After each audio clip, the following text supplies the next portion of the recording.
Begin today the Gemara on Daf Ayin Beis Amud Aleph, the third line from the top of the page. Tana Rabbanam, we learned in the Braise, Yisrael shalava mois min anochri. A yid that borrows money from a guy, beribis, with interest. V'zakvan olav b'milveh.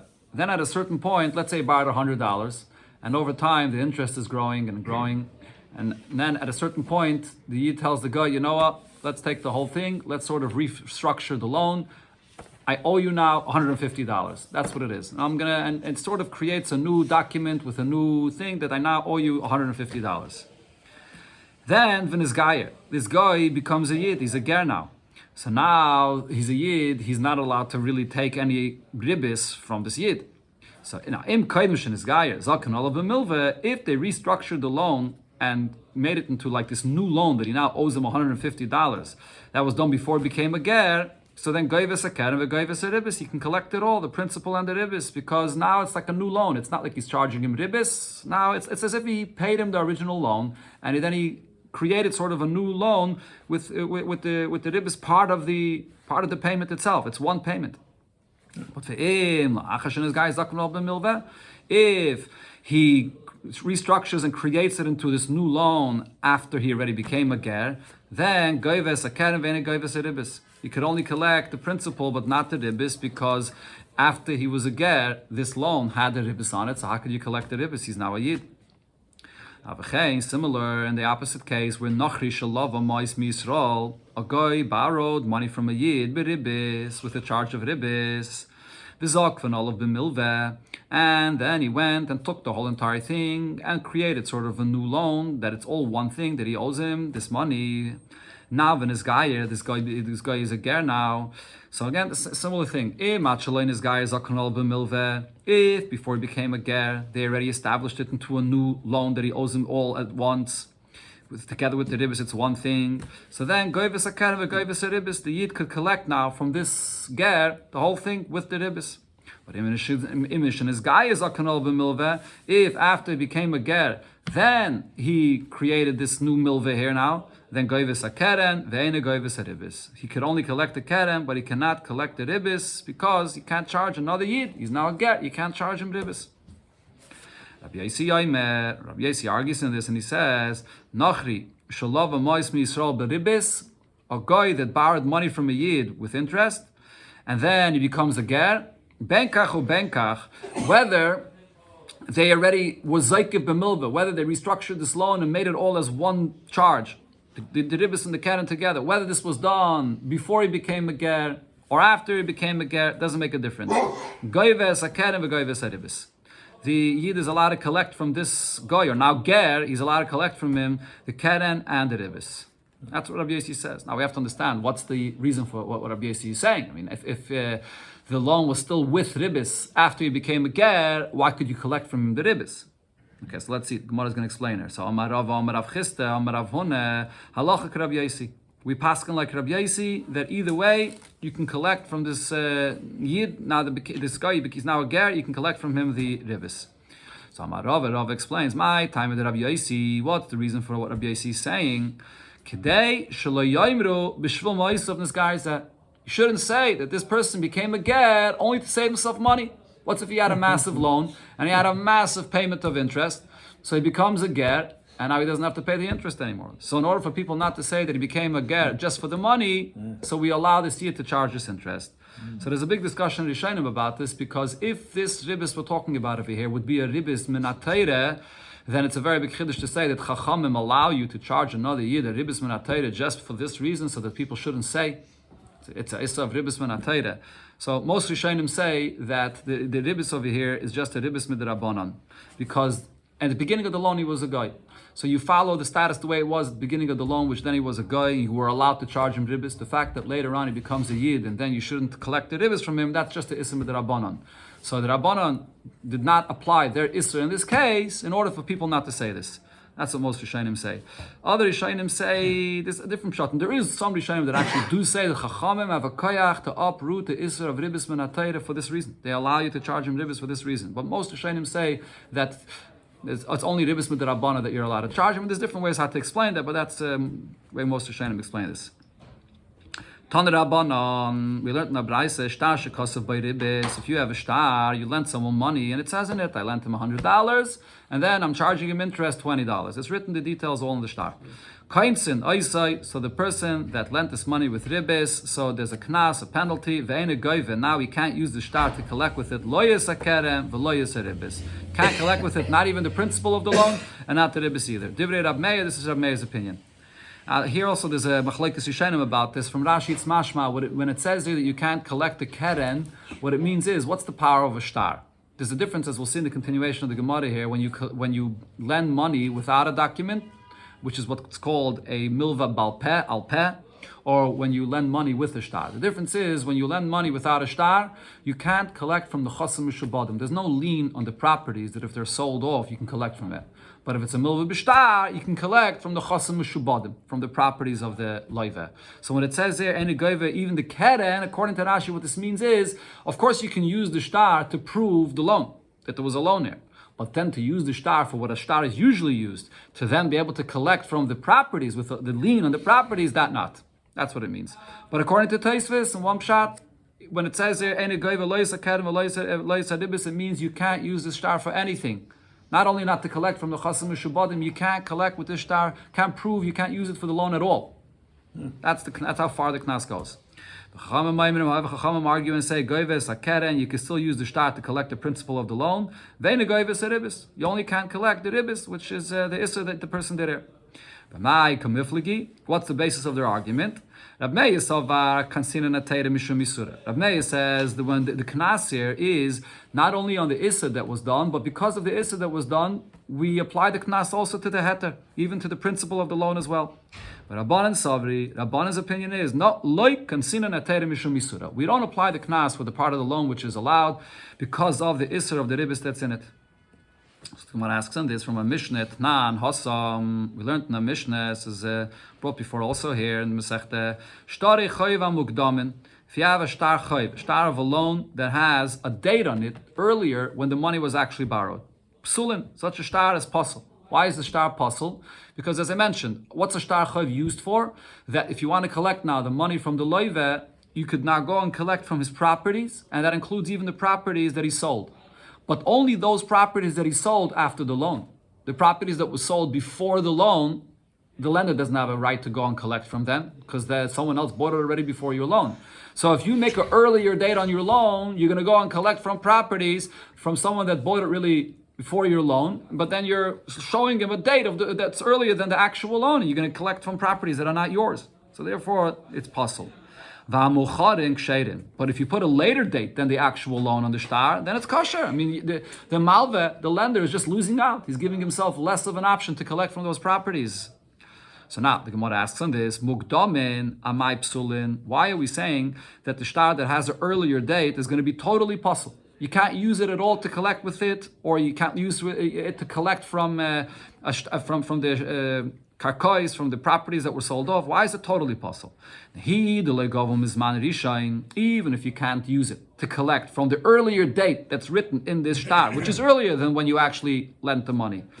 But nigbum is man sheni. But you should collect from the later date, which is the actual date when you lent the money. So in other words, the question over here is, apparently it's a known fact, there has Adim, it's a known fact when the actual loan was. So even if we are not going to use the date of the star, because that's an earlier date, but why shouldn't we use from the later date? Right, based on what the Chachamim said, that you're not going to make a knas on the heter aspect of the star because of the isser.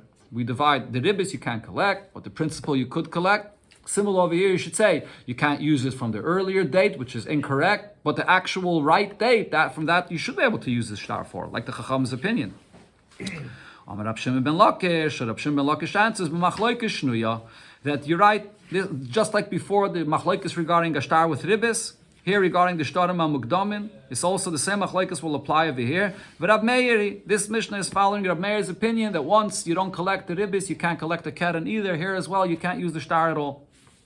But Rabbi Yochanan says a filatay Rabbanon. No, this Mishnah could be the Rabbanon, but here it's different. Here, gzeire shema yigbe mizmandishin. Here, there's a gzeire that if you're going to allow this person to use the star to collect, and he wants to collect with the real date of the loan, but he might actually end up collecting with the actual date that's written in the star. Because when you look in the star, All you see is the earlier date.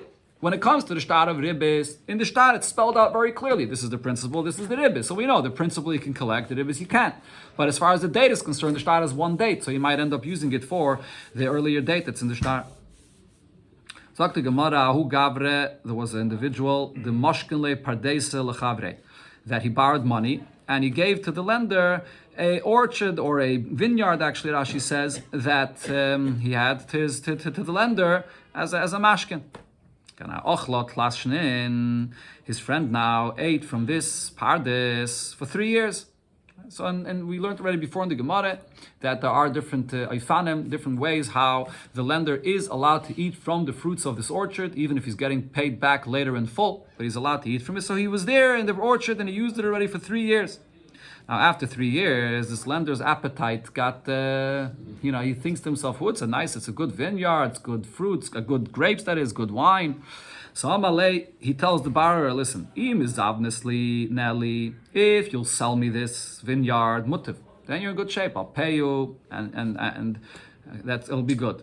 But if you're not going to sell it to me, then what I'm going to do is this document that I have, that it's written in it, that this is just a mashkin. It's not mine. It's just a collateral. I'm going to hide it. I'm going to put it away, and then I'm going to come and claim that I bought it. And the reason he can claim that is because it's after 3 years. The halacha is after 3 years, the one that's occupying the property has a chazakeh. The way to establish a chazakeh, to claim a proof that this is yours and properties, is when you're there for 3 years. Because till 3 years, a person is supposed to keep the shtar. After 3 years, a person loses their shtar. So Chachamim said that you can claim that you have an ownership over it after 3 years. But you can get a taina. So his taina is that he bought it from him. That's his taina. It's chazak b'sheshim taina. He's going to say, he says, I'm going to hide the shtar, and I'm going to come. Basically, he's a extortionist. Yeah, he's blackmailing, extorting, whatever it is. You better sell it to me, otherwise I'll steal it. I'll claim it's mine. So what happens now? So now this borrower is going to outsmart him. What happens here? Ozal kam akne lebnei cotton. So this borrower realizes he has no choice. He has to sell it to him. So he's going to sell it now to this lender, and he's going to get the money for this. But before he goes and sells it to this lender, he sells the property to his own son, his Bnei Cotton. And then and only afterwards did he sell it to the lender, which basically means it's not his to sell anymore. He didn't want to sell it to this lender. So he first sold it to his son. And then afterwards, he writes a shtar to the lender, I'm selling it to you. The whole sale that he sold it to the lender is garnished. It's null and void because it's not his anymore. He already sold it to Bnei Cotton. That's what he did. So he outsmarted him. And then what's going to happen? Later on, he's going to take out the shtar and show the lender, I didn't sell it to you. Look, this doesn't belong to me. It belongs to my son. And he's going to realize that there was no sale here, B'chlal. No, but he still has the chazaka of 3 years. No. The chazaka of 3 years is not going to help because at that point, he's going to come and say that he sold it now to him, right? He's going to come Before the 3 years. Huh? No. He's going to come and say that I bought it from you now, and he's going to say, bring me a raya that you brought that I sold it to you, and he's not going to realize what this person did. He's going to take out the shtar and say, here, this is the shtar. You sold me this property 2 days ago, and he's going to come and take out his shtar. Look, but before that, I sold it to my son. Good. 3 years. Yeah, okay, but he doesn't realize that though. Now he's not claiming that he bought it 3 years ago. He's going to take out the shtar from just a few days ago, right? Yeah. So now what happens? So the Gemara explains like this: Zvine vadeleav zvine. The sale that he sold, that the borrower sold this property to the lender here, that sale did not take effect at all because he first sold it to his son. There's no sale here to him. But now the question is, this lender though paid the borrower for the property. He gave him money. He thought he's buying it, so he gave him money.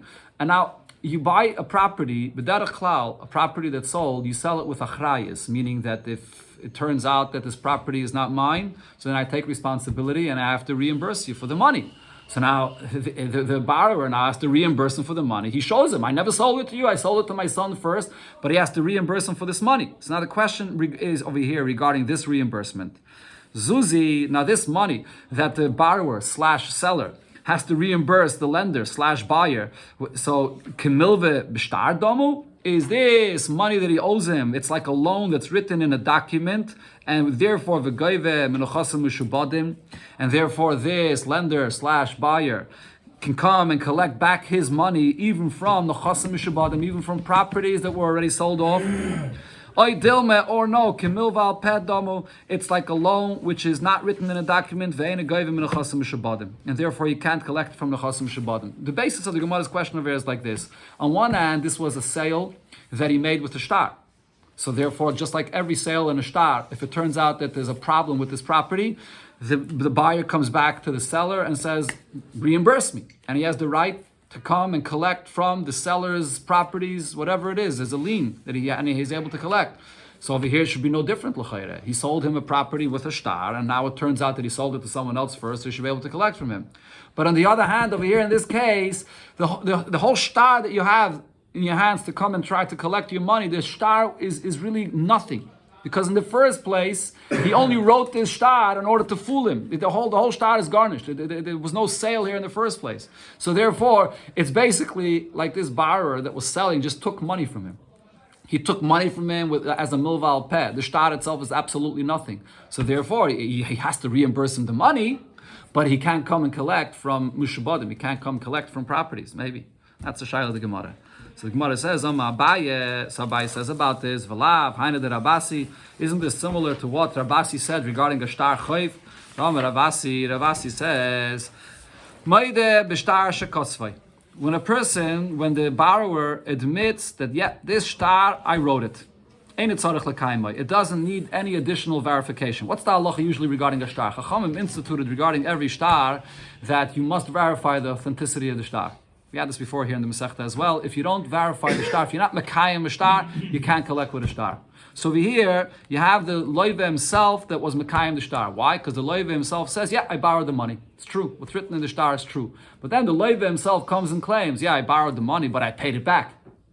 But the thing is, though, once you admitted that you borrowed the money and you verify the kashas of the shtar, you can't claim anymore that you paid it back. Because if you paid it back, why is the shtar still in the hands of the lender? So once you admit, now there's no additional verification over here needed. The gaive menuchasim mishabadim, and the malveh could use the shtar fully, and you can collect with it even from menuchasim mishabadim. There's a full lien over here based on this shtar. So what do we see from this? Even though this shtar, there's no actual verification. The edim, there's no real verification on the shtar, but because you yourself came and admitted that you borrowed the money, so then you could use this shtar like a full regular shtar to collect with it from the chasim shabadim. Similar, the Gemara is saying over here in our case, even though this shtar, be'emes, is a faulty shtar. It's a shtar that he just used to fool this guy. It's not a real shtar b'chlal. But because you wrote this shtar and you gave it to him, the fact is that you made this sale, you gave this shtar to the lender / buyer. So therefore, it's a shtar that he can come now back to you and get his money reimbursed and collect from the chasim shabadim. That was the comparison that Abaye said. But the date was before. No, over here the date is over here there's no issue with the date. In this case, the date is the same date. So Rav responds to this and says, you can't compare. Mi domi. How could you compare to that case? Hasam nitin lihi kasef. Over there, you're talking about a shtar on a loan, where true, you don't have Adim that came and verified it, but the loiva himself comes and says, yes, this is a true shtar, I borrowed the money. So that's a shtar that was written for the purpose of the loan. So therefore, you can then use it to collect with nechasim mishabadim. Hacha, what's the whole question over here? Here, in our case, loy nitin lehi kasef. This is a shtar that shouldn't have been written in the first place. You already sold the property to your son. Now you're going and selling it to this lender. The whole shtar that was written in the first place is a joke. So such a kind of shtar, you can't say that you have to reimburse some money with this shtar as a milvud b'shtar. It's not, the whole shtar is nothing. So therefore, Rav said that a shtar like this that shouldn't have been written this way, you don't use the shtar, you can't collect from the chasim shabadim. That's Rav's opinion. So now, based on this new concept that Rav here says, the Gemara is going to ask a few questions. So Yosef Mereme v'kamalash Mereme was saying over this halacha of Rav Amalei Ravina leMereme. So Ravina asks Mereme on this. But if so, Elahad Amar Rabbi Yochanan, what we just learned before, Rabbi Yochanan said that when you have a shtar that has a document on a loan, and the document has in it an earlier date from when the loan was actually written. So what did the Gemara say before? That shtar is totally possible. You can't collect with it. Even from the real date of the loan, you can't collect. Why not? Because he might come to collect from the earlier date on the shtar. So the Gemara asks on that, why over there don't we say, Neime loy nitten li kasev, that this shtar is totally possible because a shtar like this should not be written. A shtar is not allowed to be written with an earlier date. So a shtar like that is, in the first place, totally possible. So why is Rabbi Yochanan giving a different reason? So you see over here in that case that no, even though the shtar is written with the wrong date and you're not supposed to write a shtar this way, nevertheless, you could collect with such a shtar. Right, so over here we should say the same thing, even though you shouldn't be writing a shtar for a property that you already sold to someone else before, but nevertheless you wrote it. If the shtar is here, you can use, and you got money with the shtar, you can collect with it, even from the chasam mishabadim. So the Gemara says, no, it's not the same thing. So is it over here? Marema answers, how can you compare the two cases?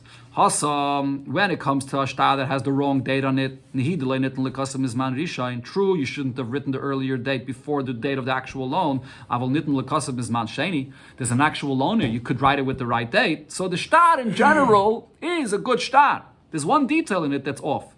But over here regarding this sale, this is a shtar that shouldn't be written at all. You already sold the property to someone else. So the whole shtar in the first place is nothing.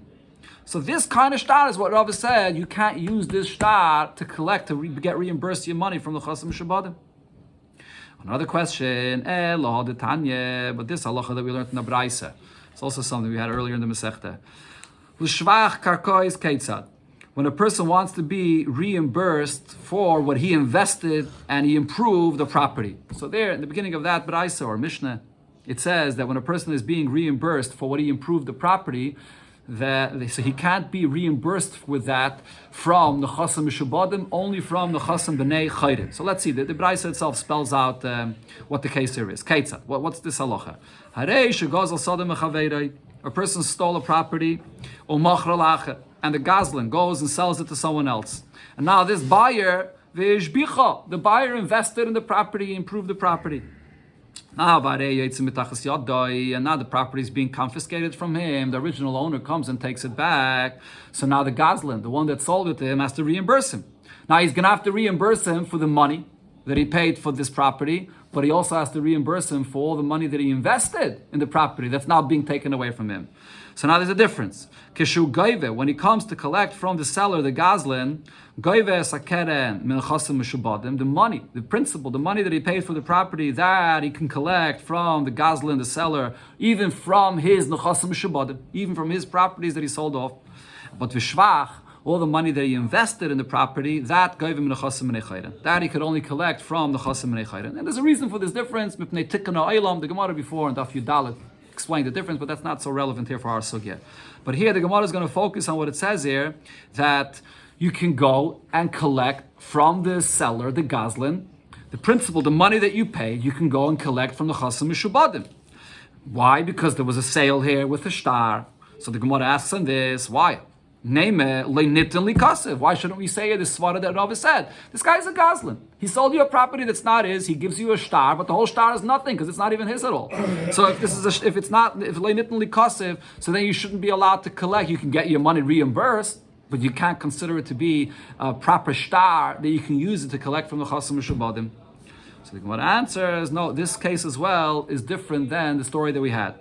Hachi ashta, there's no comparison. Why? Because Hassam over there, when you have a gazlan that's selling a property that's not his, so there, the point that the Gemara is going to say now is, this gazlan that sells the property, even though he's taka gazlan, but his intention is he wants to go and pay the person that he stole it from to buy it off the person that he stole it from.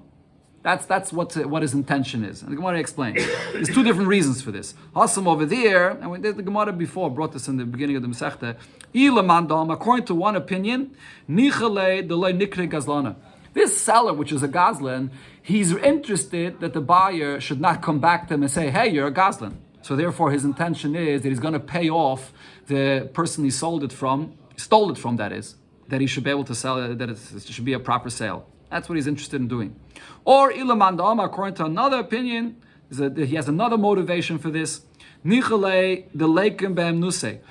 to be trusted and have a good name in the eyes of all people. So therefore, he's going to go and pay the person he stole it from, and then this shtar that he wrote in the sale is going to be a good shtar. That's his intention. So therefore, what the Gemara is saying over here is, you're right, b'shas he wrote the shtar was written, the whole shtar is nothing, because he's writing a shtar for a sale of a property that's not even his. He's a gazlan. But you can't say the shtar is absolutely nothing, because when he wrote the shtar, it was written with the intention that then he's going to pay the person he stole it from, and it will be a good shtar. So even if it didn't end up happening, and the buyer chapped him before he did that, but it doesn't matter. It's a shtar that's written with an intention that it should be a good shtar. So therefore later, if he has to reimburse him with the shtar, he can collect from the chosim mishabadim.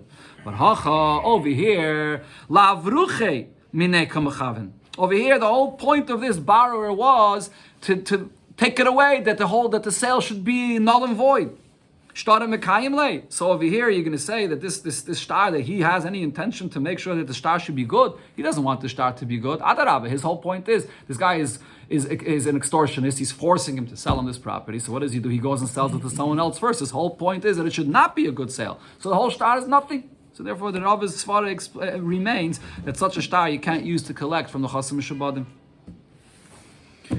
Okay, Zokteilige Mishnah ein Paiskin ala Pedis. So here we come back to a halacha of psika ala Pedis. This is a halacha that we learned earlier in the beginning of this Pedic, that when it comes to a sale, mekcha memker, so when you sell a property, not sell a property, sorry, again, let me start again. When it comes to a person that's, for example, buying fruits, and you give him money in advance, a certain amount of money, and right now these fruits are cheap. And then the person selling you the fruits is only going to provide you the fruits a month later, and then the price of the fruits goes up. So now you paid him a cheaper price today, and later on you get those fruits that you paid a cheaper price, but you get more expensive fruits. So there's the issue of ribbis here. Why is there issue of ribbis? Because the buyer sort of lent money to the seller because he gave him this money in advance, and then what does he get in return later? He gets in return later the fruits, which is more expensive than the price that he paid for today when it was a cheaper price. So therefore he's getting back more than what he gave. That's the issue of ribbis. It's only a ribbis midrabanan because it's not a regular loan. It's in the context of a sale. So it's the issue of ribbis midrabanan. That's what we had it in the first Mishnah. So here, this is also the Mishnah that discusses this. Ein paiskin ala peiris. You're not allowed to give and set a price and give money now for the peiris that you're going to get later, because later it's going to be a higher price. You're getting back more than what you paid. Ad sheyetzi ashar. Unless there's already a set market value price for the paytis that you are giving the money in advance. And the Mishnah soon is going to explain why this is. Yotza ashar, right here, the Mishnah explains. Yotza ashar, if the price was already set, then paiskin, you could give money in advance for this. And the Mishnah explains the reason is because ba'afal pisha ein lezeh, yesh lezeh. Because even if this person that's selling you these fruits does not have these fruits in his possession, someone else has those fruits. And there's already a set market price. You can go and get it from someone else.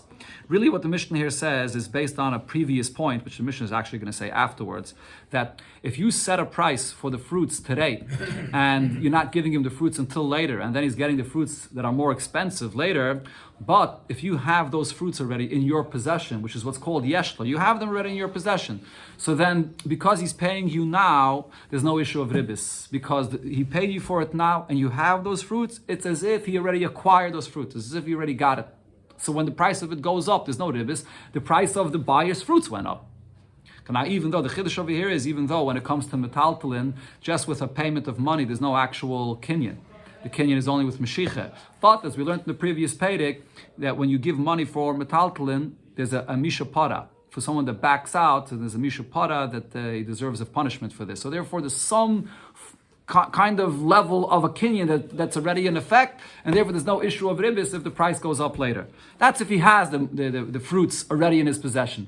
Over here, what the Mishnah is saying is, even if you don't actually have the fruits in your possession, but there's already a set market price, since you can easily go and get these fruits from someone else right now for this price and give it to this person, it's as if you have it for him already, and he paid you for it, and he got it already. So if the price goes up, there's no ribbis. It went up in the possession of the buyer. That's the halach of the Mishnah here. Now, the next halach of the Mishnah actually goes back to the more basic halacha here, which is when the seller actually has those fruits or whatever item it is in his possession already. So now, if this seller is reaping, he has already his fruits in his property early on, before even the market price is set, and someone is paying him in advance, and he has already those fruits available. So then, he's allowed to set a price for him, and he's going to take money from him today for the pile of grain that he has. And this godish, even if it's not ready mamish to sell, it's still a godish, and he has to still do work with it. It should be ready to sell, but he already has it in his possession. If he has it now, and he's paying you for it now, it's as if it's already acquired to the buyer, and there's no issue that the price goes up later of this grain.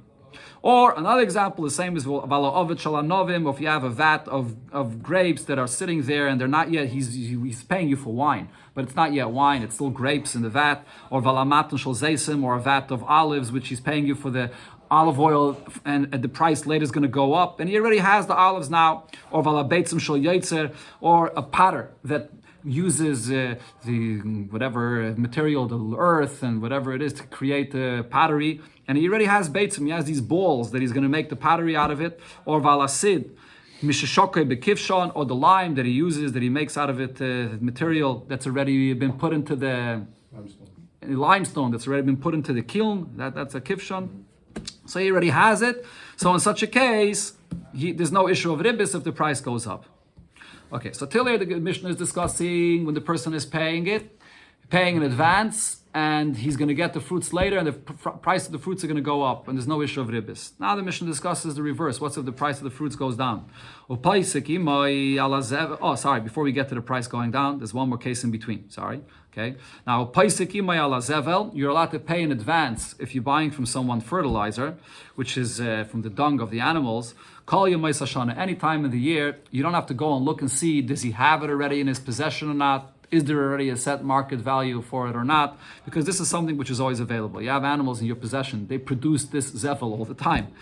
Rabbi Yosi says, no, you can't pay in advance with a cheaper price for this zevel, for the fertilizer, unless you have confirmed that he actually has already this fertilizer in his garbage. He has it available for you. Well, it's the same halacha like everything else. However, Chachamim say it's allowed. Chachamim seem to say the same thing as the Tanakama. The Gemara will explain. Now, another halacha here is, going back to the point that I started to mention before, when you're paying in advance for the fruits, and what happens if later the price of these fruits go down? So you're allowed to pay in advance, bishar hagavoya, and then you make up with him that you're going to get the cheaper price if the price later goes down. It's interesting, the Mishnah uses this expression of shar hagavoya. Shar hagavoya sounds like the price goes up, but Rashi explains, no, shar hagavoya means the price goes down. The word gavoya means goes up means you get more paytis. Because the price went down, you get more produce for this. So you pay him in advance, and the price goes down later, and he's going to have to give you for the lower price, even though you already paid for it in advance. But you can make up with him and say, no, but later on, I'm going to get the cheaper price. So basically, this person is covering himself. He's paying in advance. Either way, whether the price goes up, he gets the higher value of his fruits. If the price goes down, he's going to get more fruits. So he's allowed to do that. Rabbi Yehuda says, regarding the fact that the price goes down, even if you didn't clearly tell him that if the price goes down, then I'm going to get the cheaper price, you don't have to make that up in advance. The buyer could later come back to the seller and say, give me now the fruits for the cheaper price, and if not, give me back my money. I paid you money, and it turns out now that the price is actually cheaper in the market. If you're not giving me on the cheaper price, then give me back my money. He's allowed to do that, and there's no issue. The chiddush over here, as Rashi says, is usually a person that tries to back out of a sale, if he paid money, even if there was no proper kinyan, there's a mishapara, as I mentioned before. Over here, you might think there's a mishapara. He now wants to back out from the sale after he paid. But over here, it's an understood thing that you paid in advance. You didn't pay in advance because you only paid in advance because you thought that it's a cheaper price now. But if the price ends up being cheaper later, it's self-understood that wasn't your intention. You can back out of this without any mishapara. You cannot pay in advance for fruits, even if there is a market value that was already set. So the Mishnah here said, the Gemara is soon going to bring from the Mishnah, but the Mishnah said that once there's already a market value set, you're allowed to pay in advance for it. Rabbi Yochanan that is says, no, you can't pay in advance even if there's already a market value set. So now, Amalei Rab Zera le Rab Asi. So Rab Zera asks Rab Asi, Amar Rab Yochanan, afile kadurmus hazeh. You mind closing the door? Thank you.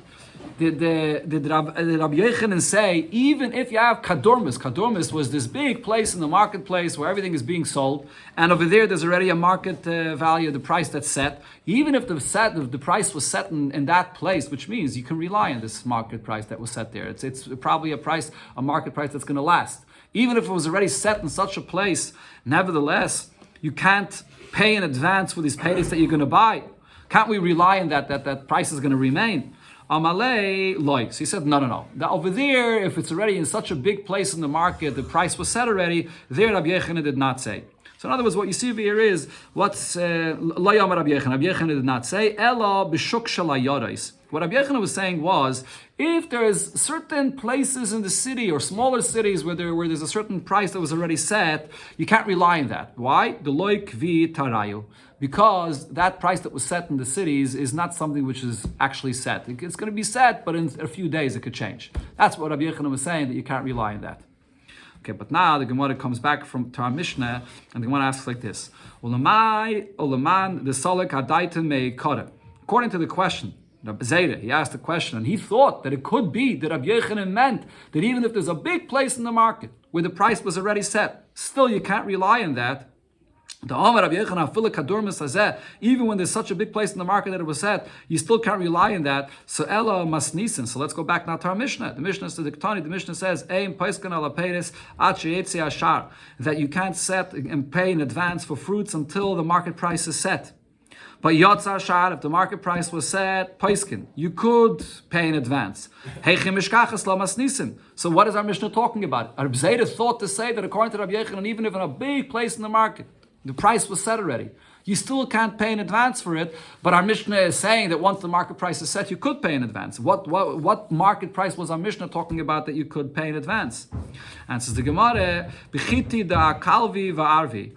The Mishnah, according to Rab Zera, he thought maybe in our Mishnah the market price has to be set when all the storehouses of the people that are selling open up their storehouses. That's the Kalvi, they give everything out already. And also Arvi, all the people that are shipping the wheat and bring them from one place to another, and the ships arrive and they have all the wheat already available. The Moshuch Tare Tfei, that is not just a big place in the marketplace where the price was set. Over here, where all this wheat is already available, the market price that's set then is going to last for a much longer time. Maybe that's what the Mishnah meant, and that's why Rav Zera asked that shaila. Tan Rabbanan Abraisa we learned, Ein Paiskan ala Peiris Achiyetze Ashar. Like the Mishnah said, you can't set and give money in advance for fruits until the market price is already set. Yotza Ashar. Once it's set already, then Paiskan. You can pay in advance for this, even if the price of the fruits goes up later. It's not a problem. Because even if this seller doesn't have the fruits, somebody else has the fruits available for you right now. You can get it right now, and it's as if the buyer gets it already. Okay, now the Mishnah says, the price that it says, how about if there's grain over here, and there's different kinds of grain. There's the newer, fresher grain, and there's the older grain. The older grain is actually better to use because you can use it right away to grind and to make flour out of it. The fresher grain is moist, it's harder to use. So chadasha is me'arba. So the newer grain is cheaper. You can get 4 saw for whatever amount you pay for it. Or v'yishanes, and the older one is mishalesh. The price is set for 3. So in such a case, you have different grains here, and the different prices. You can't pay in advance until the price is set for the new and the old, the same price that's set for both of them. Because if not, you're going to pay, the person comes and he pays in advance a cheaper price for the chadoshes, for the fresh grain that he has right now in his possession. But what do you end up getting a month or 2 later? You end up getting the grain when it's already older and it's drier. So you end up getting actually more expensive grain than the money that you paid for it. A similar thing, so you have also different kinds of grain here. You have poor people that go and collect their grain from fields, right? There's the halachas of leket shikha and peya, and they go and collect from things that fall. And those things that these poor people collect are cheaper. You can get it to 4 saw, you can get for a certain price. Why? Because when they collect, they don't collect proper and good, the best quality, and only one. It's mixed with all kinds of things. So that's the price of their grain. But if you buy it from a regular balabas, someone that's selling, so for him it's more expensive, you can only get from 3. So there's different prices. So then, you can't pay in advance until there's a set price that's going to be the same for what a poor person is selling or for what a regular person is selling, because otherwise you could be paying in advance a cheaper price for what a poor person sells, and you end up getting a more expensive quality of grain than what you paid. So it has to be the same price. Only then could you do it in advance. Now, on this Braisa, Rav Nachman says, but if you're buying from these poor people that collect this grain, it's a cheaper quality grain, and there's already a set market price for that cheaper quality grain, so you're buying it from them, and they have it already in their possession, so from them, you could buy it in advance, because this is what they have. They don't have the more expensive one. So from them, you could pay in advance when there's already a set market price.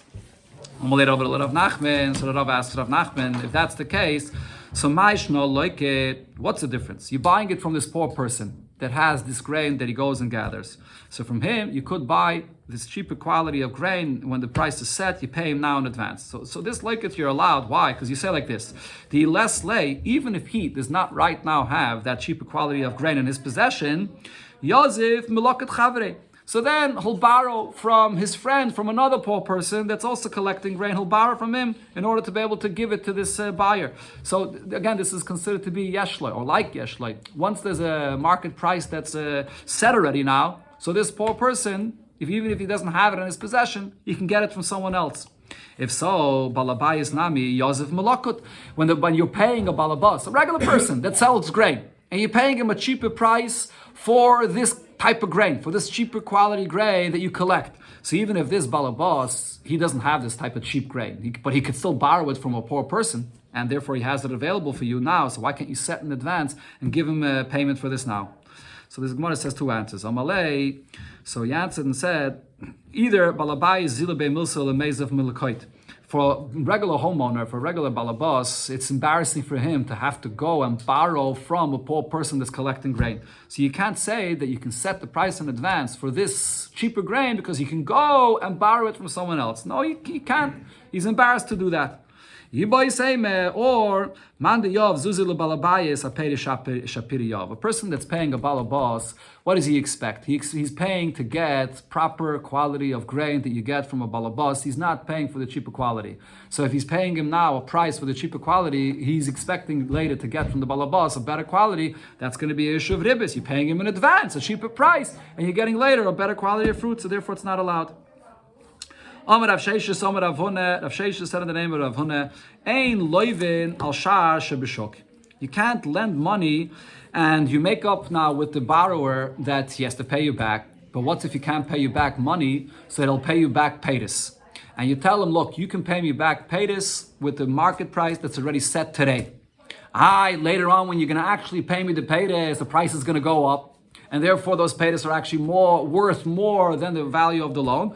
But we're setting the price according to what it is today, so that you're not allowed to do. This is basically the same Indian of Paiskin ala paytis that we're talking about till now. LMI before, we're talking about this in the context of a sale. Here, this is regarding a loan. And he's going to pay him back paytis, and you're setting the price in advance today, even though later the price goes up. So that you're not allowed to do. Amalei Rav Yosef bar Chome l'Rav Sheishes, v'amri lo Rav Yosef bar Abba l'Rav Sheishes, umi Amar Rabbuna achi. Did Rav Huna say this? But this exact shaila was asked. V'haboy minei Rav Huna. This shaila was asked from Rav Huna. Hani b'nei bei Rav. These yeshiva students, the Yosfi b'Tishrei, they borrow money in Tishrei time. Upari b'Tevis, and then they pay back later on in Tevis. And it's talking about this exact case. They borrow money in Tishrei time, and then later when it comes Tevis, they don't have money to pay, and they pay back with the fruits according to the market value that was set earlier, and it was cheaper then, and now it's more expensive, and they're paying back fruits, which now is worth more than the money that they borrowed.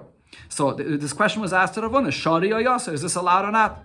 Amalahu, and Rav Huna answered that it's allowed. Because he said, Hachiti bihini, v'achiti bishili. Then when they set the price that you're going to pay back with fruits, at that time the market price was set already. So therefore, in the place Hini, to name names of places, in the place Hini, they could have got that grain right now to pay back. Or in Shili, they can get that grain right now to pay back. Iboy Zovni, they can go and buy it to party and pay back right now. So what do we see over here? That Rav Huna said that you can set this price to pay back with these paytas, even though later on the price is going to go up because there's already a market price that's set right now, and they can go and buy it right now. So we see over here that the chiddush over here is that we say the same halacha, like we say of paiskin ala peiris in the context of a sale, we apply the same thing to a loan. I mean, before the Gemara had a swara, Rav Huna said that you can't do this because in the context of a loan, this is already more of a problem of ribis. But now he says even in the context of a loan, you're allowed. So the Gemara says, you're right. In the beginning, he held that in such a case, you can't borrow on such a deal that you're going to pay back with the paytis and the price goes up later. But then he heard that it was said in the name of Rabbi Elazar that you could borrow and you pay back with the fruits that later the price goes up. He also retracted and he said that you are allowed to borrow and pay back with the fruits that the price goes up later.